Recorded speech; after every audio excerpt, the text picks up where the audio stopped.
যে বিষয়টা আমি আপনাদের সামনে আলোচনা করতে চাচ্ছি আজকে সেটা হলো যে আপনারা জানেন যে আমি তাবলিগ ব্যাকগ্রাউন্ডের, তাবলিগ থেকে আমার দিনের পথে আসা, এবং সেখানে আমরা যে মহিলাদের মানে মহিলাদের যে মেহনত সেখানে হয়, মাস্তুরাতের মেহনত বলা হয়। তো সেখানে আমাদের বয়ান করার সময় একটা কথা বলা থাকে যে এমন কোনো কথা বলা যাবে না যাতে করে ভিতরে যে মা বোনেরা আছেন তারা বিব্রত ফিল করেন বা অস্বস্তি ফিল করেন। আছে না কিছু বিষয়, অনেক বিষয় আছে যেগুলো মানে বোনদের সামনে এই কথাগুলো আসলে বলা যায় না, বইতে লিখে ফেলা যায় কিন্তু কথাগুলো বলা যায় না। কিন্তু দুঃখের বিষয় হলো বর্তমান পশ্চিমা যে বিশ্ব ব্যবস্থাকে আমরা দেখি, পশ্চিমা যে সভ্যতা আজকে পশ্চিম জুড়ে, এবং একই সাথে সেটা আজকে আমাদের পশ্চিম থেকে শুরু করে নিয়ে এই সমস্ত মোট কথা এখন গ্লোবালাইজেশনের কারণে পৃথিবীর সমস্ত দেশে যেই সভ্যতাকে তারা ইম্পোজ করতেছে, যেই সভ্যতাকে তারা চাপায়ে দিচ্ছে, এই সভ্যতাটা মানে এমন একটা পর্যায়ে এসে উপনীত হয়েছে আজকে যে পুরো সভ্যতাটাই নষ্ট হয়ে গেছে। এই সভ্যতা নিয়ে যদি আজকে আপনাদের সাথে কথা বলতে চাই, তাহলে প্রতিটা কথাই হবে ওই লজ্জার কথা, প্রতিটা কথাই হবে আমাদের বোনদের জন্য অস্বস্তির কথা। এই পশ্চিমা বিশ্ব ব্যবস্থা এমন একটা দুনিয়া তৈরি করেছে, এমন একটা সভ্যতা বা অসভ্যতা আমাদেরকে উপহার দিয়েছে, হ্যাঁ, যেটা নিয়ে কথা বলতে গেলে আসলে বোনদের সামনে এই কথাগুলো বলাই যায় না। এতটা ন্যাক্কারজনক এবং নিকৃষ্ট একটা সভ্যতা তারা এই মানব জাতির উপর তারা চাপিয়ে দিয়েছে। তো আজকে যে বিষয়টা আমি খুব স্পেসিফাই করে আপনাদের সামনে উপস্থাপন করতে চাচ্ছি সেটা হলো যে এই পশ্চিমা সভ্যতা, পশ্চিমা বিশ্ব ব্যবস্থা, ওয়ার্ল্ড অর্ডার, এইটা মানুষের যে শারীরিক প্রক্রিয়া, এটা আরেকটু আমি বিস্তারিত বলি আপনাদেরকে। সেটা হচ্ছে আমাদের আল্লাহ তাআলা আমাদেরকে একটা ব্রেন দিয়েছেন, তাই না? একটা ব্রেন আছে। আমরা যখন গরম লাগে, ঠান্ডা লাগে, কোনো টাচ, স্পর্শ, প্রেশার, পেইন, ব্যথা, এই সবগুলো আমার সারা দেহ থেকে আমার মাথায় আসে। মাথায় আসার পরে ব্রেনে আসার পরে ব্রেনের একটা বিশেষ জায়গায় সে উদ্দীপনা তৈরি করে, এবং তারপরে এই উদ্দীপনাটা আমার ব্রেন আস্তে আস্তে এটাকে স্মৃতি হিসেবে গ্রহণ করে।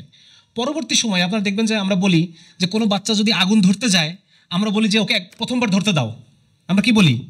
একবার ধরুক, এরপর আর জীবনে কোনোদিন ধরবে না। ঠিক তাই আমরা আমাদের ব্রেনটা এভাবে ফাংশন করে। হ্যাঁ, ব্রেনটা এভাবে ফাংশন করে। আমরা যখন দেখি, চোখে দেখার পর এটা মাথার পিছনে যায়, সেখান থেকে আবার একটা জায়গায় আসে। যখন কথা শুনি সেটা একটা জায়গায় যায়।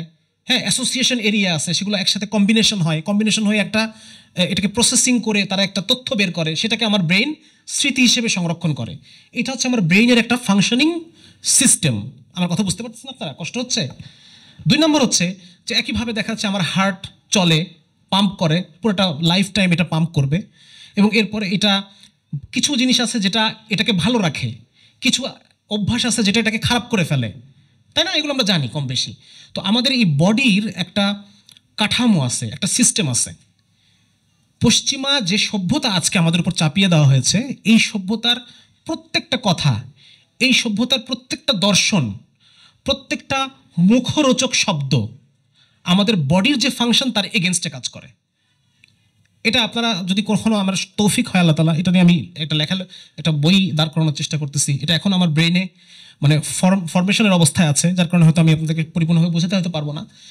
এই প্রত্যেকটা জিনিস আজকে যে আমাদের মূল টপিক, প্রজন্মের ব্যাপারে, কি প্রজন্মের গঠনে নারীদের ভূমিকা, প্রজন্মকে নষ্ট করে এই পশ্চিমা বিশ্ব ব্যবস্থার প্রত্যেকটা আইডিওলজি, প্রত্যেকটা দর্শন আমাদের শরীরকে নষ্ট করে, আমাদের শরীরের বিরুদ্ধে কাজ করে, আমাদের বাচ্চাদের মানে মানব প্রজন্ম, মানুষের যে প্রজাতির ধারাবাহিকতা, প্রজন্ম, হ্যাঁ, এটা আমি আপনাদেরকে আরেকটু উদাহরণ দিই। যেমন ধরেন যে কিছুদিন আগে এটা এটা এটা এটা সারা ওয়ার্ল্ডেই এটা বর্তমান পশ্চিমা সভ্যতার একটা অন্যতম বুনিয়াদি মৌলিক একটা আলাপ, সেটা হচ্ছে পোশাকের স্বাধীনতা। ঠিক আছে না? যে কয়দিন আগে আমরা বাংলাদেশেও দেখলাম যে পোশাকের স্বাধীনতার জন্য তারা অনেকে, কিছু মেয়েরা তারা আন্দোলন করছে, অনেক পুরুষ মানুষ তারা এখানে জয়েন করেছে। পোশাকের স্বাধীনতা, তো এই যে পোশাকের স্বাধীনতা শুনতে তো ভালো লাগতেছে না, যে আমার যা ইচ্ছা আমি সেভাবে চলবো, এটা নিয়ে আপনি কোনো প্রশ্ন করতে পারবেন না। কিন্তু এই কথাটা কি আমাদের বডির সাথে যায়? আমাদের বডিটা কি এইভাবে ফাংশন করে? না, আমাদের বডিটা এভাবে ফাংশন করে না, আমাদের ব্রেইন এভাবে ফাংশন করে না। ব্রেইনের যে সিস্টেম এই শব্দটার সাথে যায় না। কেন যায় না? কারণ হচ্ছে যে আমাদের ব্রেইনের যে প্রসেসিং, যখন কোনো একটা মানে কি বলা যায়, এটা নিয়ে আপনারা অনেকে আমার মানসাঙ্ক বইটা পড়ে থাকবেন। হ্যাঁ, যারা এই বইটা পড়েছেন তারা হয়তো এই বিষয় সম্পর্কে আরও ভালো আপনারা বুঝতে পারবেন যে একটা স্বল্প বসনা যদি কোনো মেয়ে যদি তার যেটা ইচ্ছা সেটাই পড়ে, এইটা পুরুষের ব্রেনে কিভাবে ইফেক্ট ফেলে। এইটার আরেকটা মেয়ের ব্রেনে কিন্তু ওই জায়গাগুলোকে সে স্টিমুলেট করবে না। একটা পুরুষের ব্রেনের যে জায়গাগুলোকে, ওই দৃশ্যটা যে জায়গাগুলোতে উদ্দীপনা তৈরি করবে। বুঝতে পারছেন আমারটা কথাটা? এই জন্য নারী এবং পুরুষের ব্রেনের যে ফাংশনিং এটা একদম ভিন্ন। সুতরাং এটা আপনারা যদি আরও জিনিসটা সম্পর্কে আরও জানার চেষ্টা করেন, দেখবেন যে এই যে প্রত্যেকটা কথা, ব্যক্তি স্বাধীনতা, পোশাকের স্বাধীনতা, হ্যাঁ, তারপর হচ্ছে এই যে নারী পুরুষ সমান যে কথাটা তারা বলে, নারী এবং পুরুষ সমান, একটা পুরুষ যা পারে একজন নারীও ঠিক তাই পারে। এটা পশ্চিমা বিশ্বের একটা স্লোগান না? এটা তো একটা স্লোগান, আমরা জানি, কিন্তু এই কথাটা কি আমাদের দেহের সাথে যায় কিনা, আমাদের দেহের যে সিস্টেম, এই সিস্টেমের সাথে এই কথাটা যায় কিনা? যায় না। তার কারণ হচ্ছে নারী এবং পুরুষ হিসেবে আমরা মানব জাতির সদস্য, আমরা আল্লাহর দৃষ্টিতে আমরা সমান, কিন্তু এই দুনিয়ার নিজাম, এই দুনিয়ার ব্যবস্থাপনাকে চালানোর জন্য আল্লাহ তাআলা আমাদেরকে পৃথকভাবে সৃষ্টি করছেন। আমাদের মধ্যে কিছু পৃথক বৈশিষ্ট্য দিয়ে আল্লাহ সৃষ্টি করছেন। কিছু শারীরিক বৈশিষ্ট্য পৃথক, কিছু মানসিক বৈশিষ্ট্য পৃথক, আমাদের ব্রেনের ম্যাপিংটা পৃথক, আলাদা। আমরা আলাদাভাবে চিন্তা করি, আমরা আলাদাভাবে ব্রেনের প্রসেসিং করি আলাদাভাবে। হ্যাঁ, এমনকি দেখা যাচ্ছে যে আমাদের ঝোঁক, আমাদের আগ্রহ, আমাদের দক্ষতার জায়গাগুলো, এগুলো আলাদা।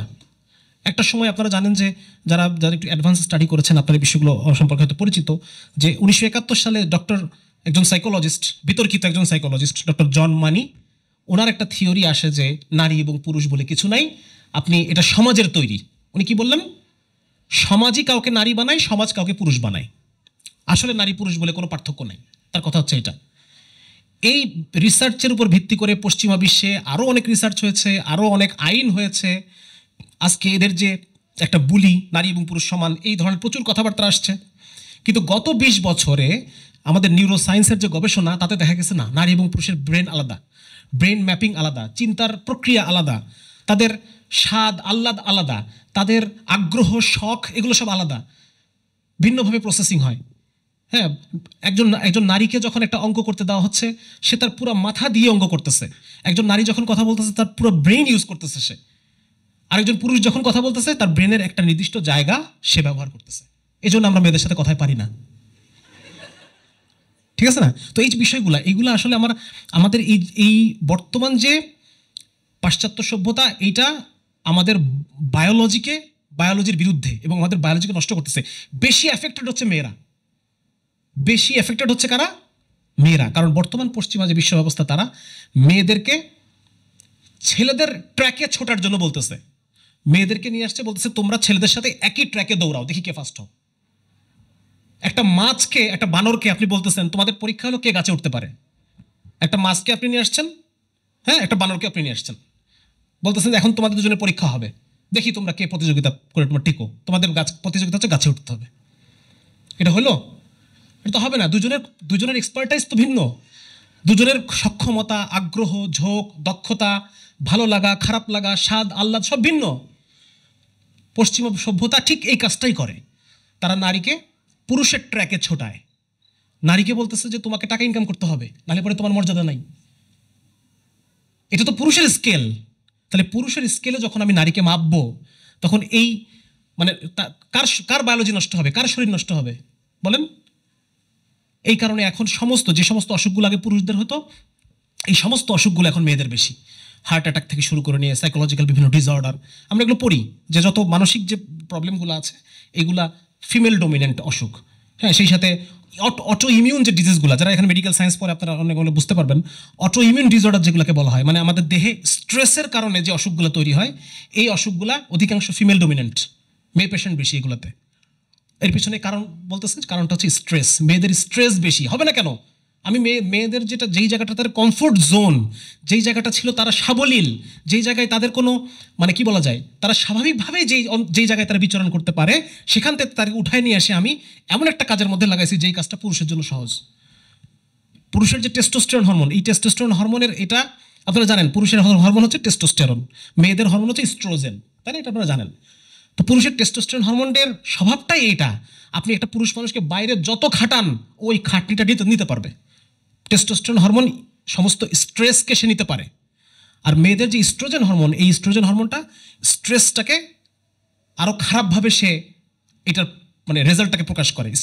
স্ট্রেসের যে উপসর্গ, মানসিক চাপ, এটার যে উপসর্গগুলো, এটা আরও বেশি সে দেখাতে পারে। তাহলে আপনি যখন একই স্ট্রেস দুজনকে দিবেন, নষ্ট হবে কে? ঠিক পশ্চিমা বিশ্ব এই কাজটাই করে।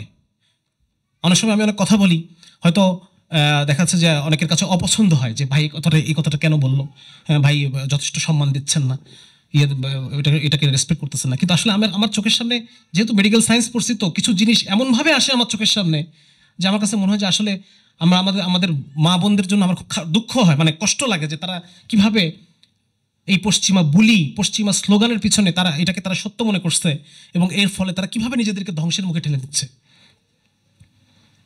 আরেকটা লাস্ট একটা উদাহরণ দিই আপনাদেরকে, তাহলে করবো আর কি। আসলে বললাম যে এই কথাগুলো আসলে বলা উচিত না মা বোনদের সামনে, বাট স্টিল বর্তমান সভ্যতা ইটসেলফ নষ্ট হয়ে গেছে, এটা কথা বলতে গেলেই লজ্জার কথাগুলো চলে আসে। যেমন ধরেন যে অন্যান্য প্রাণীর ক্ষেত্রে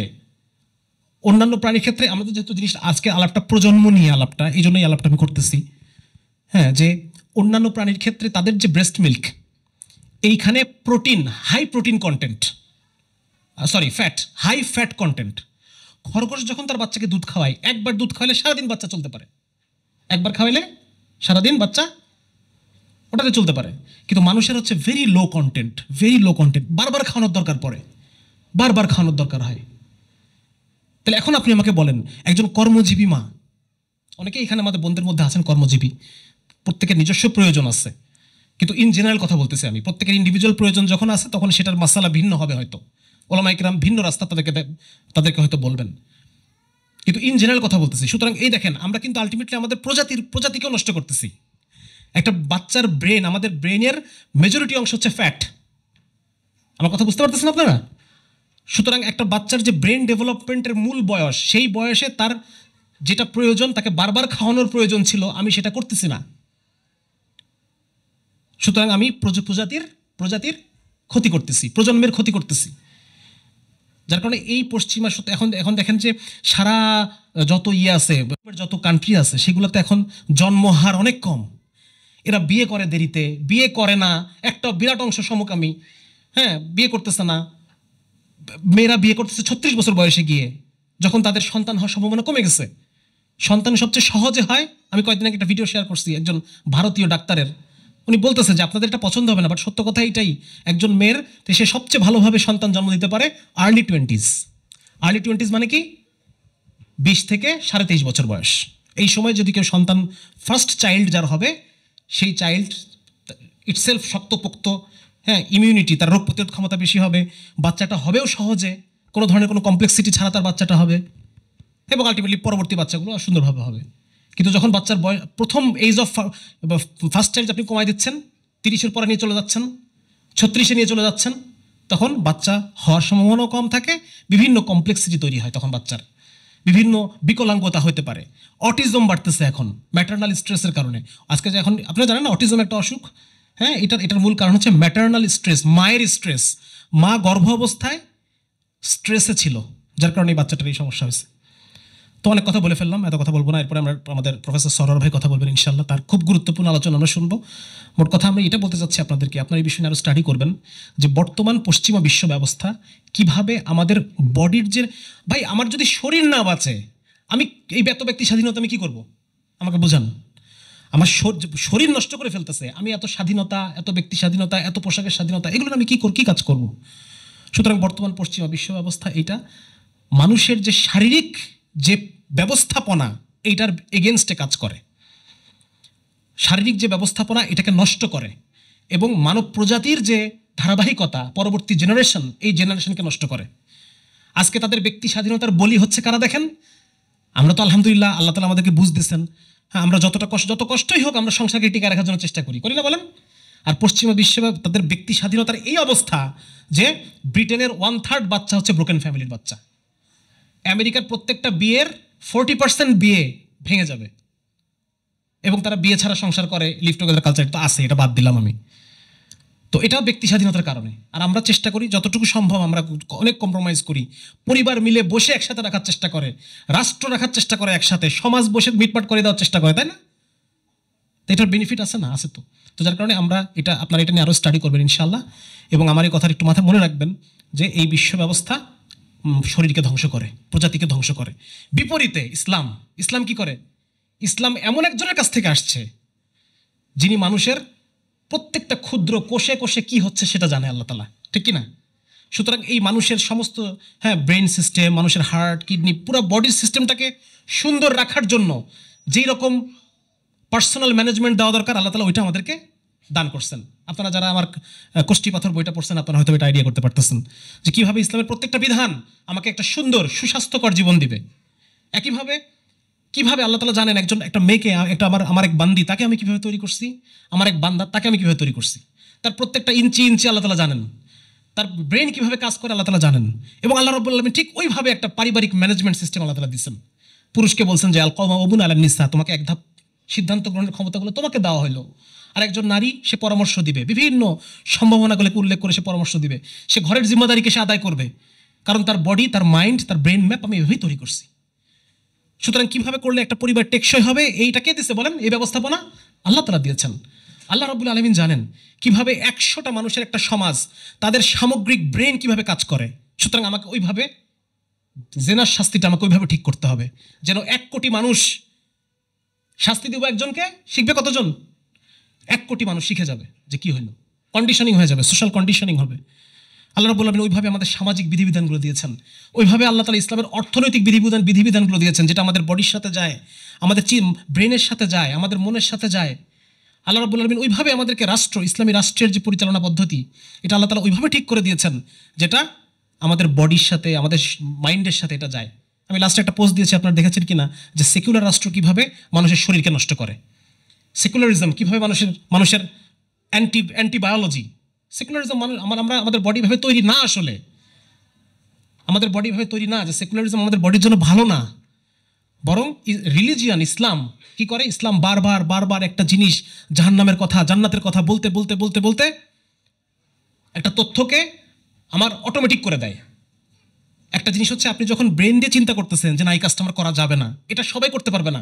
100 জনে কি সমান জ্ঞান বুদ্ধি সম্পন্ন মানুষ? তা না। কিন্তু আপনি যদি এই চিন্তাটাকে, তার ব্রেনের যে অটোমেটিক জায়গাটা আছে, এই অটোমেটিক জায়গায় সে একাই কাজ করবে, তার খুব বেশি চিন্তা করতে হবে না।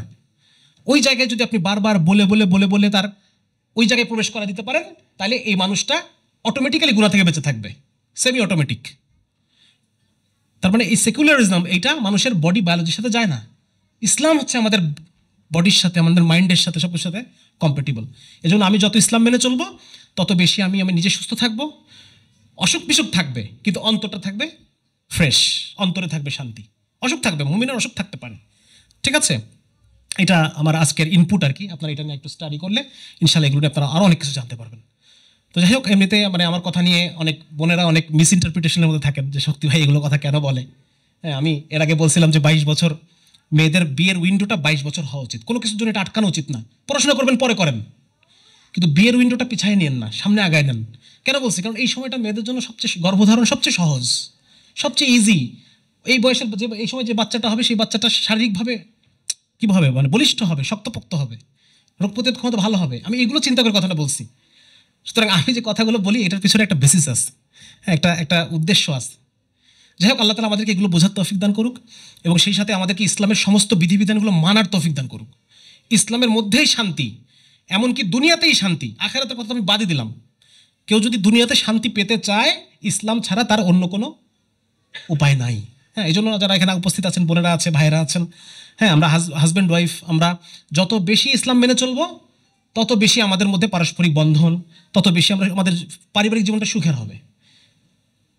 এই জন্য একজন সেদিন বলতেছিলাম যে লাইফে অনেক সময় আসে না, খুব কমপ্লিকেশন আসে, কেউ কথা শুনতেছে না, আমার ছেলেমেয়েরা কথা শুনে না, অফিসে যেটা চাই ওটা হচ্ছে না। প্রবলেম কি বলেন তো? নামাজটা ঠিক নাই। আপনি আমার নামাজটা ঠিক করে ফেলেন, দেখবেন সব ঠিক হয়ে গেছে। এই বিষয়গুলো আসলে খুব খুব ইনডেপথ এবং প্রত্যেকটা খুব কানেক্টিং বিষয়। আল্লাহ তাআলা আমাদেরকে বোঝার তৌফিক দান করুক। এবং আমাদের আরেকটা একটা কথা বলে শেষ করে ফেলবো, সেটা হচ্ছে আমাদের সবচাইতে বড় বিনিয়োগ হচ্ছে আমাদের সন্তান। সন্তানকে অন্য কিছুর জন্য স্যাক্রিফাইস না করি। দুজনের জন্য, নারী পুরুষ উভয়ের জন্য আমার এই কথা, যে সন্তানকে আমরা অন্য কিছুর বিনিময়ে স্যাক্রিফাইস না করি। এটা আমাদের সবচাইতে বড় ইনভেস্টমেন্ট। আজকে দেখেন পুরো পশ্চিমা সভ্যতা আমাদের সন্তানকে ছেড়ে নেওয়ার জন্য আসছে। যত নাস্তিক আর রাম কি বাম এরা সবাই মিলে আমার আপনার সন্তানকে ছিনাই নিতে চাচ্ছে। এরা মিলে বসে কারিকুলাম তৈরি করতেছে, এরা মিলে বসে আমার সন্তানকে এমন জিনিস শেখাচ্ছে যেটা আমি আসলে চাই না আমার সন্তান এগুলো শিখুক। আমার ইচ্ছার বিরুদ্ধে আমার সন্তানকে তারা পর করে দিচ্ছে আমার কাছ থেকে, ঠিক না? তো এর জন্য একটাই কাজ, সেটা হচ্ছে যে আমরা আমাদের পরিবারকে, শেষ দুর্গ হচ্ছে আমাদের পরিবার, এই পরিবারটাকে আমরা আল্লাহর হুকুমে এবং রাসূলের সুন্নাত দিয়ে সাজাই। তাহলে পর যেন এই পরিবারে আমাদের এই পশ্চিমা বিশ্ব ব্যবস্থার যে বিষ, এই বিষ যেন আমার সন্তানকে আক্রমণ করতে না পারে। এই দুনিয়া থেকে আমি চলে যাব, কিন্তু আমার ইনভেস্টমেন্ট থেকে যাবে, আমার নেক্সট সন্তান যেন দুনিয়াতে আমি রেখে যেতে পারি। হ্যাঁ, এই চেষ্টা আমাদের সবার থাকা উচিত। ইসলামের তো বিজয় একসময় আসবে, আল্লাহ তাআলা তো দিবেনই। হয়তো আমাদের জেনারেশন আমরা দেখে যেতে পারলাম না, কিন্তু এমন তো হতে পারে ইনশাল্লাহ আমাদের সন্তানরা সেই যুগের ইমাম হবে, হতে পারে না? হ্যাঁ, সেই যুগের সিপাহ সালার হবে আমাদের সন্তানরা। এইভাবে করে আমরা এক একজন সন্তানকে রেডি করে রেখে যাই, ঠিক আছে ইনশাল্লাহ। লাস্ট একটা কথা বোনদের উদ্দেশ্যে, সেটা হচ্ছে আলহামদুলিল্লাহ অলরেডি আমাদের বোনেরা নিজেরা অনেক আলোচনা করেছেন। সেটা একটা কথা হচ্ছে আমাদের বোনদের মধ্যে দাওয়াতি কার্যক্রম বাড়াতে হবে। বোনদের মধ্যে ব্যাপক দাওয়াতি কার্যক্রম, শরিয়ার কি কি বেনিফিট আছে, ইসলাম যে একটা চিরন্তন কল্যাণকর বিধান, এই বিষয়গুলো আমাদের বোনদের মধ্যে আলোচনা হওয়া প্রয়োজন। হ্যাঁ, এই জন্য বোনদের মধ্যে কিছু দায়ী তৈরি হওয়া দরকার আমাদের, ঠিক আছে ইনশাল্লাহ। আপনারা তো সারাদিন ব্যস্ত থাকেন, সন্তান ইটসেলফ একটা ফুল টাইম জব। সন্তান, হ্যাঁ, তার খাওয়া দাওয়া থেকে শুরু করে এটা একটা নিজেই একটা জব। এরপরও চেষ্টা করবো ইনশাল্লাহ। পুরুষদেরকেও বলবো আপনারা 24টা ঘন্টা জীবিকার পিছনে দিয়েন না, 1-2টা ঘন্টা বের করেন আল্লাহর জন্য, আল্লাহর দিনের বিজয়ের জন্য। একইভাবে বোনদেরকেও বলবো যে আপনারাও চেষ্টা করেন ইনশাল্লাহ 1টা ঘন্টা সময় বের করার জন্য। আপনারা বিভিন্নভাবে দাওয়াতি কার্যক্রম করতে পারেন, আপনারা যারা আশপাশে যারা পরিচিত বোনরা আছে তাদের মধ্যে করতে পারেন। আপনারা পরিচিত বোনদেরকে নিয়ে একটা হোয়াটসঅ্যাপ গ্রুপ থাকতে পারে, সেখানে আপনি দিনের কথা প্রচার করতে পারেন। ফেসবুকের মাধ্যমে অনেক বোন দাওয়াতি কাজ করতেছেন। হ্যাঁ, এভাবে বিভিন্নভাবে এবং স্থানীয়ভাবে বোনরা দেখাচ্ছে একটা এলাকায়, একটা মহল্লায়, মসজিদ মহল্লায় আপনারা হালাকা করে নিজেদের মধ্যে রেগুলার একটা পাঠচক্র করেন, রেগুলার একটা দাওয়াতি কর্মশালার আয়োজন করেন। হয়তো কোনো আলেমা সেখানে এসে কিছু বিষয় আলোচনা করেন, হতে পারে না? বিভিন্ন ফরম্যাটে আপনারা যান, কোন ফরম্যাট আমি এটা বলে ফিক্স করে দেবো না, কিন্তু আপনারা দাওয়াতি কার্যক্রমের জন্য প্রতিদিনের মধ্যে 1টা ঘন্টা, আধা ঘন্টা আপনারা ইনশাল্লাহ বের করার জন্য আল্লাহ তাআলা আমাদেরকে তৌফিক দিক। কারণ জীবিকা তো জন্তু জানোয়ারও করে, ঠিক না? হ্যাঁ, মানুষ হিসেবে আমার পার্থক্য কোথায়? সেটা হচ্ছে আমি ইসলামকে বিজয়ী করার জন্য একটা মিশনে আসি, এটা যেন আমার পার্থক্য হয় সবসময়, ঠিক না? তো কোনো প্রস্তুতি ছাড়া অনেকগুলো কথা বলে ফেললাম, আল্লাহ মাফ করুক। ভুল ত্রুটিগুলো আল্লাহ মাফ করুক, ভুলগুলো আল্লাহ যেন আমাদেরকে ভুলায় দেন। আর আপনারাও ক্ষমা করবেন যদি ভুল কোনো কথা বলে থাকি। আর এই যে বিষয়গুলো আমি আলোচনা করার একটু চেষ্টা করলাম, এগুলো নিয়ে আরও একটু বেশি আপনারা একটু ঘাটাঘাটি করবেন, আল্লাহ তাআলা আমাদেরকে আরও বোঝার তৌফিক দেবেন ইনশাআল্লাহ। জি, আসসালামু আলাইকুম ওয়া রাহমাতুল্লাহি ওয়া বারাকাতুহু।